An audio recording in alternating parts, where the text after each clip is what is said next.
नमस्कार दोस्तों, मैं नीरज यादव। आप सभी को बता दूं कि मैं एक सीरीज़ लॉन्च कर रहा हूं जिसमें 7वीं कक्षा का हिंदी मल्हार पुस्तक को हम पूरी तरीके से कंप्लीट करने वाले हैं। तो बस आज आज की इस वीडियो में हम केवल इस मल्हार पुस्तक का पाठ 1 करेंगे, जो कि माँ कह एक कहानी है।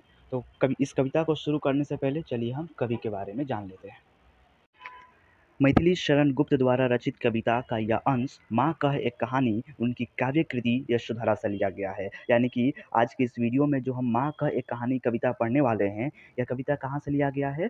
तो यह कविता मैथिली शरण गुप्त द्वारा एक काव्य कृति है, उनका एक काव्य कृति है यशोधरा नाम से। तो उस यशोधरा से इस कविता को लिया गया है। यह माँ यशोधरा और बेटे राहुल के बीच संवाद शैली में रचा गया है। तो किस तरह की कविता है? यह संवाद कविता है। किसके बीच में? माँ यशोधरा और उसके बेटे राहुल के बीच में। तो माँ यशोधरा कौन है दोस्तों? तो गौतम बुद्ध। गौतम बुद्ध के बारे में हम सब जानते हैं। तो गौतम बुद्ध होने से पहले कौन थे? सिद्धार्थ थे। तो सिद्धार्थ जी की पत्नी यशोधरा और उनके बेटे राहुल, इन दोनों के बीच में जो संवाद हुआ है, उन संवाद को कविता के माध्यम से मैथिली शरण गुप्त जी ने बताने का काम किया है। मैथिली शरण गुप्त का जन्म चिरगांव, झांसी, उत्तर प्रदेश में हुआ है। तो मैथिली शरण गुप्त जी का जन्म उत्तर प्रदेश में हुआ है दोस्तों। कहाँ में? चिरगांव नामक जगह में। ठीक है। 15-16 वर्ष की आयु में ही वे कविता करने लगे थे। जब वे 15 और 16 वर्ष के हो गए थे, तभी से उन्होंने कविता लिखना शुरू कर दिया था। प्रारंभ में ब्रजभाषा में और फिर हिंदी में आजीवन लेखन कार्य किए। पहले तो शुरुआत इन्होंने ब्रजभाषा से ही लिखना शुरू किया था, लेकिन आगे चलकर जब हिंदी में लिखना शुरू किए, तब इसको हिंदी में लिखना आजीवन तक जारी रखा। स्वतंत्रता आंदोलन में उनकी रचनाओं ने लोगों में प्रेम देश प्रेम की भावना जगाने का काम किया। जब स्वतंत्रता आंदोलन चल रहा था दोस्तों, उस वक्त इनकी कविताएं बहुत महत्वपूर्ण हो गई थी। क्यों? क्योंकि इन कविताओं को पढ़कर लोगों के मन में देशभक्ति की भावना जाग उठती थी। राष्ट्र कवि के रूप में इनकी ख्याति सर्वविदित है। इनको राष्ट्र कवि के रूप में जाना जाता है दोस्तों, यानी नेशनल पोएट के रूप में। ठीक है। इनकी अधिकांश कृतियों में भारत की धार्मिक, सांस्कृतिक, ऐतिहासिक और राष्ट्रीय चेतना के स्वर हैं। यानी इनकी जो अधिकांश कृतियाँ, इनकी अधिकांश जो राइटिंग्स है, इनके अधिकांश जो लेखन है, इनके लेखन में हमें क्या देखने को मिलता है? तो भारत की धार्मिकता झलकती है, भारत की संस्कृति, भारत की इतिहास और राष्ट्रीय चेतना इनके अधिकांश राइटिंग में हमको देखने को मिलता है। इनकी कुछ प्रमुख रचनाएं हैं, जैसे कि साकेत, भारत भारती और यशोधरा। तो ये रहा दोस्तों इनका परिचय। और चलिए दोस्तों, अब चलते हैं सीधे कविता पर।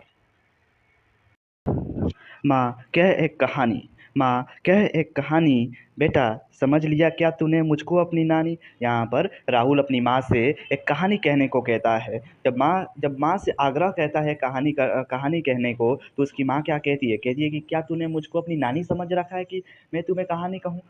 यानी कि दोस्तों, जैसे कि हम सब जानते हैं कि जब हम छोटे थे, तो हमें कहानियाँ कौन कौन सुनाता था या कौन सुनाती थी? या तो दादा या दादी, या फिर नाना या नानी, राइट? वही लोग जो है बच्चों को कहानी सुनाया करते हैं। इसलिए इनकी माँ कहती है कि मैं तुम्हारी नानी थोड़ी हूँ कि मैं तुम्हें कहानी सुनाऊँ। तो आगे राहुल क्या कहता है? कहता है कि कहती है मुझसे यह चेटी, तू मेरी नानी की बेटी, कह माँ का लेटी ही लेटी। राहुल अपनी माँ से कहता है कि यह जो हमारी दासी है, यह जो हमारी सेवक है, यह तो मुझसे कहती है कि तू हमारी नानी की ही बेटी हो। जब तू मेरी नानी की बेटी हो, तो नानी की तरह कहानी सुना दो ना माँ। आग्रह करता है और कहता है माँ से कि माँ अगर लेटी ही लेटी भले सुनाओ, लेकिन मुझे कहानी सुना दो माँ। आगे राहुल कहता है कि राजा था या रानी, कि राजा था या रानी, कह माँ एक कहानी।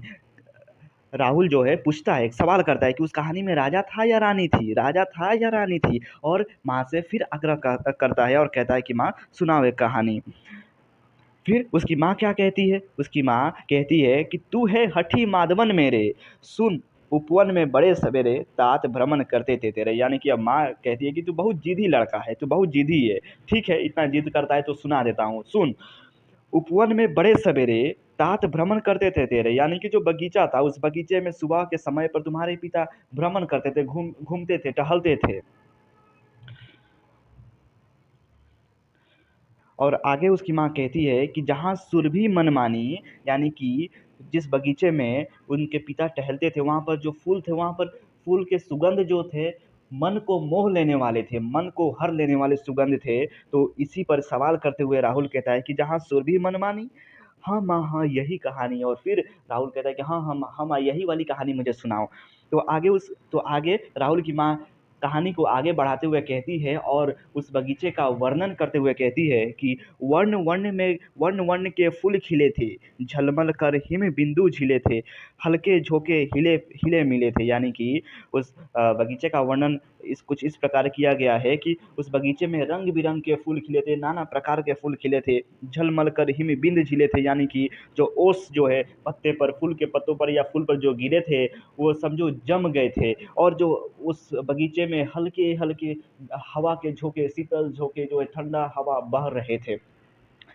लहराता था पानी, लहराता था पानी। हाँ हाँ, यही कहानी जब माँ कहती है कि वहाँ पर जो उस बगीचे में जो पानी हल्के हल्के हवा के झोंके से जो है लहरा रहा था, तो राहुल सवाल करता है और कहता है कि लहराता था पानी। हाँ माँ, हाँ सुनाओ यही वाली कहानी। आगे उसकी माँ कहती है कि गाते थे खग कल कल स्वर से, सहसा एक हंस ऊपर से गिरा, विद होकर सर खर सर से। यानी कि उस बगीचे में जो है, जो पक्षी थे, वो बहुत मीठे स्वर में चहचहाते थे। और अचानक से क्या हुआ कि अचानक से ऊपर से एक हंस गिर पड़ा, और और वह हंस जो है घायल हुआ था, घायल हंस ऊपर से गिर पड़ा। हुई पक्ष की हानि, हुई पक्ष की हानि, करुणा भरी है कहानी। जब माँ कहती है कि उस पक्षी की जो है बहुत हानि हुई थी, बहुत नुकसान हुआ था, क्योंकि उसे किसी ने घायल कर दिया था। तो राहुल इस पर सवाल करता है, कहता है कि पक्षी को तो बहुत नुकसान हुआ था। और ये राहुल कहता है कि कहानी तो है बहुत बहुत करुणा भरी है, यानी कि बहुत दुखों से भरा हुआ कहानी है। फिर उसकी माँ कहती है कि चौंक उन्होंने उसे उठाया, नया जन्म सा उसने पाया, इतने में आखे तक आया। उसकी माँ कहती है कि जब घायल पक्षी नीचे गिरा, तो उनके पिता चौंक गए और उस पक्षी को उठा लिए और अपने गोद में रख लिए, मानो उस पक्षी ने एक नया जन्म सा पा लिया हो। क्योंकि अगर उनके पिता नहीं उठाते तो पक्षी मरने वाला था, शिकारी आकर लेकर जाने वाला था। इसलिए पक्षी का जान वहाँ पर बचा। इतने में ही वो शिकारी आ गए वहाँ पर। इतने में जैसे ही उनके पिता उस पक्षी को उठाकर अपने गोद में रखे थे, इतने में शिकारी वहां पर आ पहुंचा।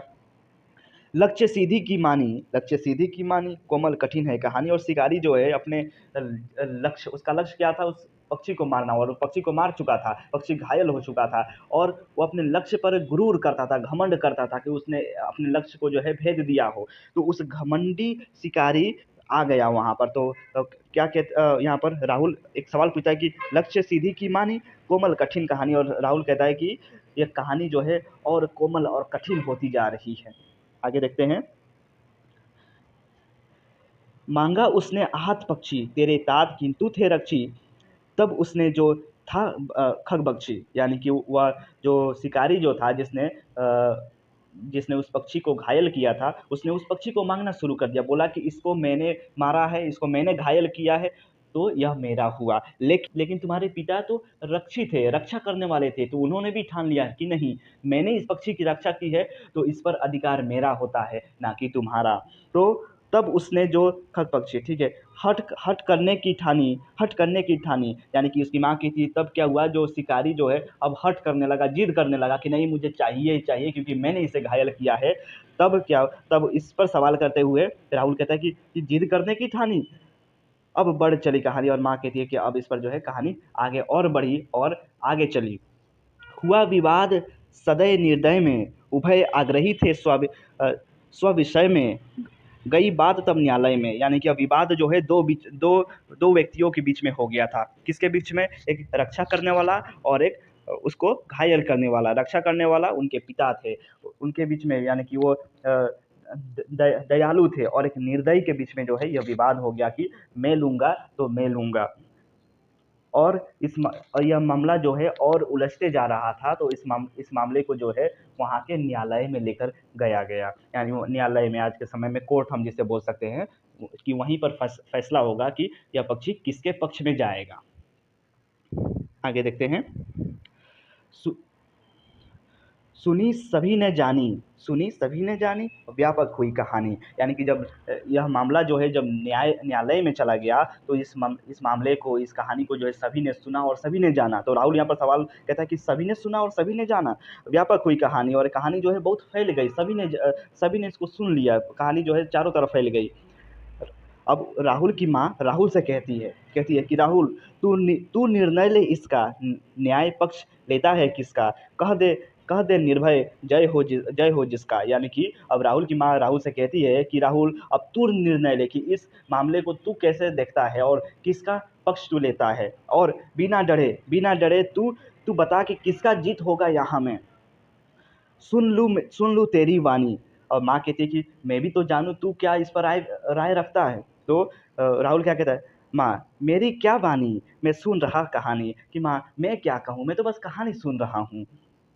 आगे क्या हुआ, कोई निरपराध को मारे तो क्यों अन्य उसे ना उबारे, रक्षक रक्षक पर भक्षक को वारे। अब राहुल बोलता है, कहता है कि अगर कोई निर्दोषी को, कोई निरपराध को अगर मारता है तो कोई दूसरा व्यक्ति क्यों ना उसे बचाए, उसे बचाने का पूरा अधिकार है। अगर कोई किसी पर अत्याचार कर रहा है तो दूसरा व्यक्ति जो है उसे बचा सकता है, जो कि इनके पिता ने किया था। इनके पिता ने उस पक्षी को बचाया था, राइट।